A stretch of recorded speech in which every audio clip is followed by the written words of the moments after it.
台南市校园霸凌事件为108年开始不断增加，议员王家晶大声质疑这数据敢是真的，敢是有巫术存在。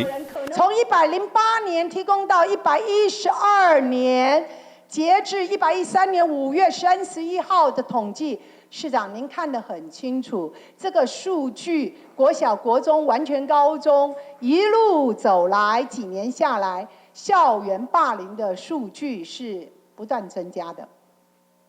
是吧？是增加的吧？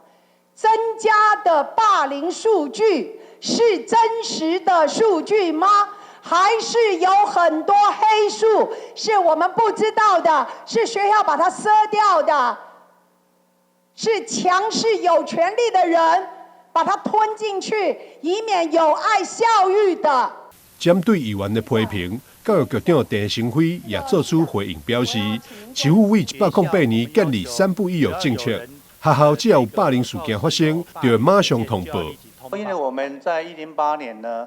事实上就确立了3不1有，所以学校我们要求，只要有人这个告知有霸凌事件，就要立即通报。所以呢，我们的通报数字确实是大量增加。局长，我要问你的意思是说哈，如果这样讲，就是过去一样很多霸凌，他们不通报，就自己呼呼哎，按那意思对不？有可能那不是也很荒谬吗？我们台南不是充满文化气息的一个文明古都吗？另外，议员王家晶也以日前台南发生学生拍人的案例来讲，表示被拍学生家长无愿意经过学校沟通平台进行调解，而是选择行法律途径来解决，如此更是学生之福。类似这样子的一个孩子之间的所谓的打人事件，我用比较平和的语气打人事件，结果他不是在学校行政体系里面做完了后续，而是我听学校跟我回应说是所谓的司法。学校第一时间因为有问那个受害人说要不要启动霸凌处理，家长说不用，他要直接提告。那当然学校就尊重他的一个决定，但学校因为他是单一事件，基本上他把它做暴力的通报。